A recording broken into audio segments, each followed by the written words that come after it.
ប្តិនជាប់ផ្ទាល់ឆ្វេងក្លិនអូនអោបជាប់ខ្នាយគេងឲ្យបងវងវែងគេងនឹកស្រមៃ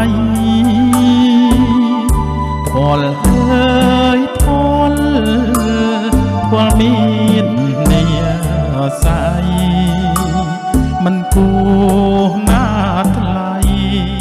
ឃ្លាតឆ្ងាយពីសាបងពេលនេះឃ្លាតកាយឆ្ងាយទៅទាំងក្លិនស្នេហ៍យើងប្រៀបដូចសូបិនស្រណោះខ្លែបក្លិនទើបបានស្គាល់ម្ដងមិនគួរកម្មឲ្យព្រាត់នួនល្អស្រណោះបងក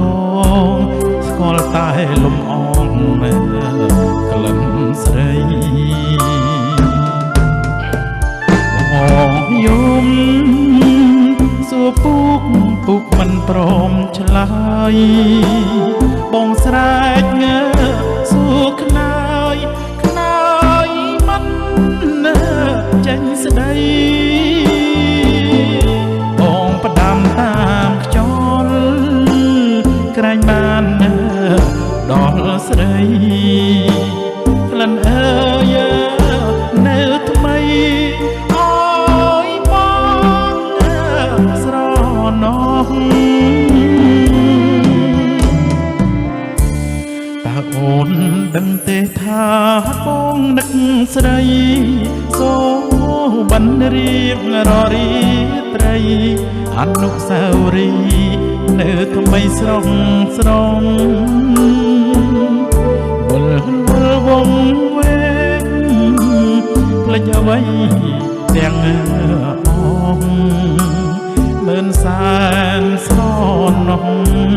ក្លិនរុំដែលបងធ្លាប់ស្គាល់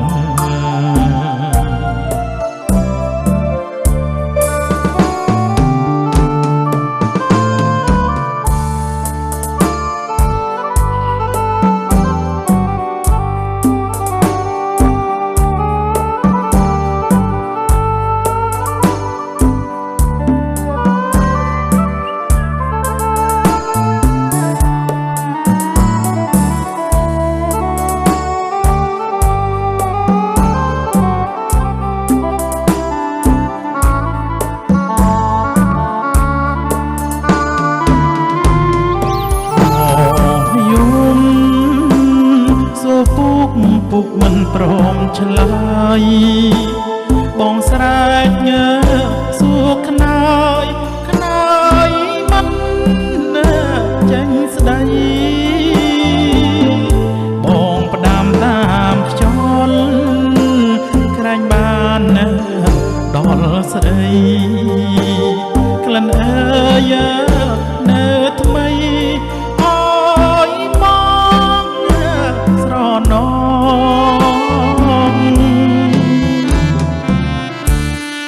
អូនដឹងទេថាបងនឹកស្រីសូបិនរៀងររីត្រីអនុស្សាវរីយ៍នៅថ្មីស្រង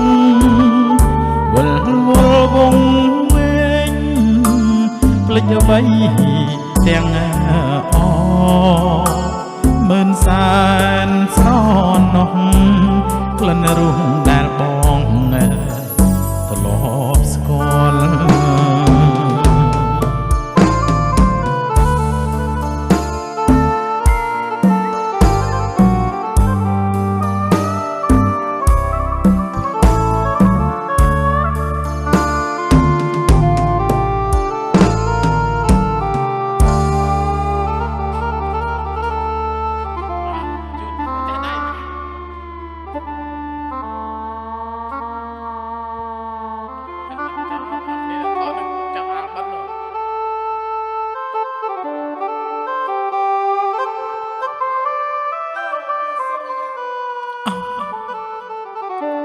ហេតុអីក៏អូនដាច់ចិត្តទៅចោលបងយ៉ាងនេះអូនឯងដឹងទេថាបងឈឺចាប់